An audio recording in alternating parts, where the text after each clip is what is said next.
Assalamualaikum warahmatullahi wabarakatuh. Perkenalkan, nama saya Iko Padma Cynthia, NIM 220211167, Prodi Ilmu Komunikasi, Fakultas Ilmu Sosial dan Ilmu Politik. Di sini saya akan membuat video pembelajaran dari mata kuliah Teori Komunikasi. Salah satu bab yang saya ambil dari buku rujukan yaitu bab 7 tentang teori komunikasi kelompok. Nah, di sini ada pengertian komunikasi kelompok, yaitu komunikasi antara seorang dengan orang lain dalam kelompok, berhadapan satu sama lain sehingga memungkinkan terdapatnya kesempatan bagi setiap orang dalam kelompok untuk memberikan tanggapan secara verbal. Di sini ada pengertian kelompok menurut Robert. Ada kelompok kecil, yaitu sejumlah orang yang terlibat dalam interaksi satu sama lain dalam suatu pertemuan yang bersifat tatap muka. Kelompok kecil ini ada dua atau lebih orang yang berhimpun dalam wadah kelompok didasarkan oleh adanya kesamaan. Berinteraksi melalui pola atau struktur dalam kurun waktu yang relatif panjang. Kelompok dibentuk untuk mempermudah anggota-anggotanya mencapai tujuan. Nah, yang selanjutnya ada karakteristik kelompok. Yang pertama, memiliki tujuan tertentu. Tujuan merupakan hasil akhir yang ingin dicapai oleh suatu kelompok. Tujuan tersebut bervariasi untuk setiap kelompok karena yang pertama, setiap kelompok memiliki latar belakang atau asal mula pendirian kelompok yang berbeda-beda. Yang kedua, kepentingan dari anggota-anggota kelompok dalam suatu kelompok tentu akan berbeda dengan anggota-anggota kelompok lain. Yang ketiga, tujuan kelompok juga dipengaruhi oleh kejelasan. Kejelasan dalam memiliki anggota dan pemimpin kelompok, kejelasan tujuan dan aktivitas kerja, dan lain-lain. Yang keempat, dipengaruhi oleh kelayakan atau beralasan tidaknya suatu kelompok didirikan. Nah, yang selanjutnya ada norma-norma. Norma adalah suatu standar atau ukuran yang menentukan penerimaan perilaku dalam kelompok. Norma kelompok akan diaplikasikan ke dalam interaksi antara anggota kelompok dan pada saat kelompok tersebut melakukan kegiatan. Norma-norma kelompok biasanya tidak diekspresikan secara verbal. Setiap anggota kelompok akan saling menyadari adanya norma-norma tersebut, sampai ada yang melakukan pelanggaran atau dianggap melanggar norma secara serius. Pelanggaran terhadap norma oleh salah satu anggota akan ditekan oleh anggota lain, agar pelanggar tersebut melakukan kompromi. Yang ketiga ada posisi. Posisi adalah bagian yang didapat oleh anggota dalam suatu kelompok. Posisi dalam kelompok biasanya formal dan terspesialisasi. Misalnya, dalam kelompok tersebut ada posisi ketua, wakil, bendahara, dan sekretaris. Namun, ada juga yang informal, terbatas, dan tidak berbeda terlalu jauh. Misalnya, yang ada hanya fasilitator dan anggota. Apapun klasifikasi posisi anggota dalam kelompok, bagian yang diambilnya atau dimainkannya akan sesuai dengan apa yang diberikannya.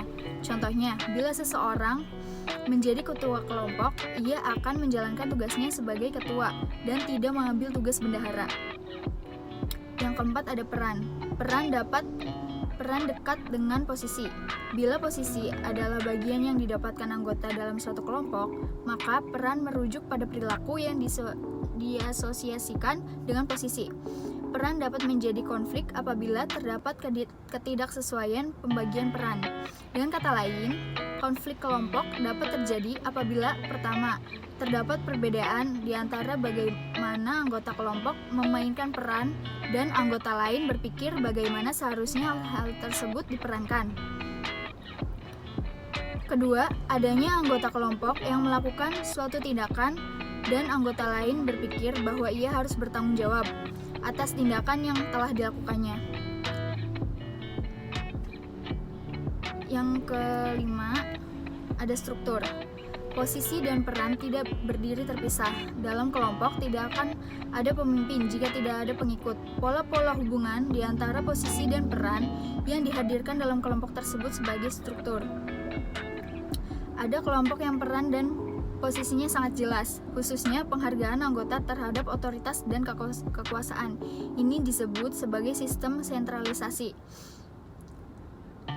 Ada pula kelompok yang posisi dan perannya sangat langgar, di mana anggota kelompok bisa berbagi peran. Ini disebut sebagai sistem desentralisasi. Selanjutnya ada model pengembangan komunikasi kelompok. Ada model analisis proses interaksi. Ada 3 tahap dalam model Bales, yaitu tahap 1, orientation phase.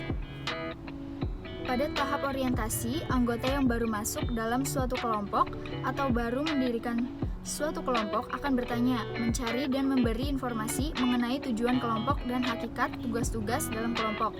Pertanyaan-pertanyaan yang diajukan antara lain, apa yang akan kita lakukan, mengapa kita melakukannya, bagaimana kita melakukannya, dan bagaimana mencapai hasil yang terbaik. Pada tahapan ini, anggota kelompok akan mencari konfirmasi dan melakukan orientasi akan keberadaan kelompok tersebut. Tahap 2, evaluation phase. Pada tahap evaluasi, pertanyaan yang diajukan anggota kelompok berkisar seputar peran anggota kelompok dalam tugas-tugas atau pekerjaan yang dilakukan oleh kelompok. Pada tahap ini terjadi semacam pengekspresian opini dan perasaan diri anggota kelompok tentang berbagai isu yang berkembang. Tahap 3 ada control phase. Para anggota kelompok akan saling membuat statement atau pernyataan dan mencari serta memberi petunjuk pada sesama anggota. Di sini akan bermunculan pendapat-pendapat yang positif atau negatif dari anggota kelompok secara substansial. Pada tahap ini akan mulai tampak solidaritas kelompok dan minat mereka dalam kelompok. Selanjutnya ada teori pemikiran kelompok. Teori pemikiran kelompok, pencetus teori ini adalah Irving L. Janis. Groupthink oleh Janis adalah untuk menunjukkan suatu model berpikir sekelompok orang adalah bersifat terpadu atau kohesif. Groupthink biasa terjadi apabila sebuah kelompok mengambil keputusan yang salah karena adanya tekanan kelompok yang mengakibatkan turunnya efisiensi mental, berkurangnya pengajuan realita. Teori ini mensupport konflik. Yang selanjutnya ada teori pertukaran sosial. Teori ini didasarkan pada pemikiran bahwa seseorang mencapai suatu pengertian mengenai sifat kompleks dari kelompok dengan mengkaji hubungan di antara dua orang. Teori ini diartikan bahwa interaksi manusia melibatkan pertukaran barang dan jasa, biaya dan imbalan. Yang selanjutnya ada sociometric theory, dikemukakan oleh Moreno.